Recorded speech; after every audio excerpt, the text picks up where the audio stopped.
Welcome back to our Soybean Shoptalk series, where this year we're focused on iron.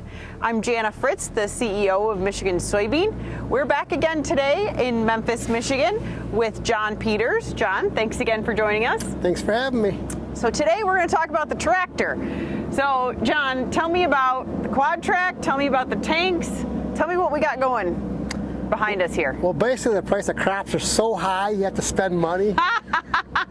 No. We needed something that could hold a lot of weight, hold a lot of gallons. Price of nitrogen was high this year, so we split the nitrogen on both sides of the row of the corn planter, and we're putting about 35 gallons per acre on. We can do roughly 80 acres of fill. Okay. This one holds 1,700 gallons total, 750 on the front and 1,000 on the back. Okay. Yield 360 makes a really good tank. It's not any wider than the tractor. It's easy to see around through the top. Very good visibility. This tractor has cameras on the front, so it kind of makes it easy to see what's in front of you. Yeah. So we went with the tracks. We had the 2-track system, which was okay. We had 1,000-gallon tanks on it, but we were limited to how much we could put on. So this gave us more capacities. Basically, I went this route. Okay. Love the ride, air ride cab. It's like cushion of air riding on. Excellent. So basically, when we're filling just now, it doesn't take very long. It's all 3-inch fill. I think it came standard with a 2-inch. We adapt everything to 3-inch fill. I can fill the front 2 first, and as they're getting full, these guys are still loading up. Shut them off when they're full. These 2 guys fill up next, shut them off when they're full, and then the 1,000 on the planter's the last to fill. And I shut that, and that's when we shut down and blow the lines out with air. Yep. And it's really great. How quick to fill? No, I never really timed it. Give or take. Maybe 15 minutes. Awesome. I mean, it's a 3-inch pump on the truck, so it's running pretty fast. Yeah. And he's off to fill another planter. So all right. At 35 gallons an acre, the logistics to get that many gallons to the field, especially when you're planting 50 acres an hour with the planter. Yep. And they got 2 planters running, so 100 acres an hour, 3,500 gallons an hour potential. Yep. So we got 3 rigs like this that hold about 10,000 gallons apiece, and they're constantly going back and forth to grab more fertilizer. Yep. We never did that before, but with nitrogen being so expensive, we said we're going to do the best bang for the buck. Our agronomist, Jeff Crone, you know Jeff? Yep. Yeah, it's the best place for it, best time to put it on right now. And we still do some side dressing later on, but this is where most of the nitrogen comes from. Okay. So it's right where the corn needs it when it needs to get it. Sure.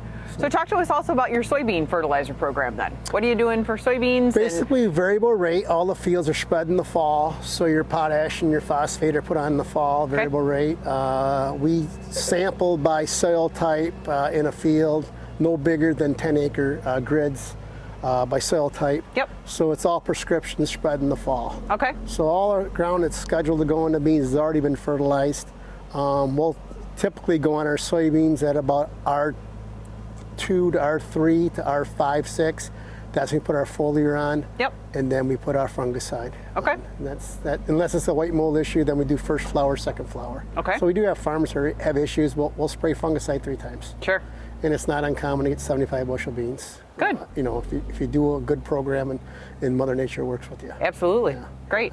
So, and part of this too, obviously you're putting a lot of weight through your field. So compaction, this helps with compaction, and of course then doesn't matter if we're planting corn or beans, but this will help. It's so heavy, you're talking 100 and some thousand pounds loaded with the machine. The great thing about Horsch is it has weight transfer cylinders on the wings, so it puts pressure out on the rings instead of putting external cast iron weight. Yep. It has a way of putting pressure out, so it takes some of the weight off the mainframe. Yep. We use the Camoplast track system. It's a really long track system, so we're running everything on 120s, basically 24-inch tracks. We run 30-inch rows. So basically the only place, we don't really have a typical pinch row because we're only running down between 2 rows. There's not a second wheel track. So there's really no pinch row, but you do have some limitations on this much weight going down the field. Sure.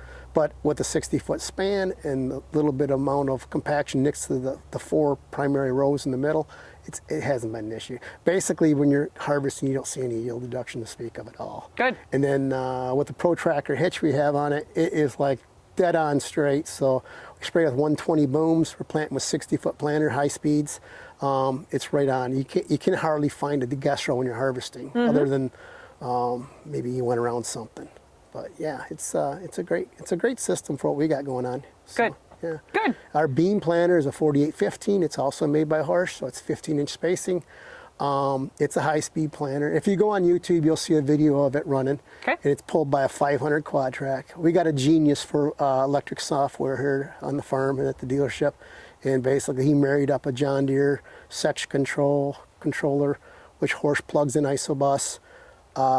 You're using a case IH with John Deere auto steer, and everything worked perfectly, flawlessly. Great. It's been since 2019 that system is running. Okay. So, but and if you look at a Horsch planter, the row units are built really, really robust. They're really heavy, and they're hydraulic down pressure, so they can take a lot. Mm-hmm. So. Yep.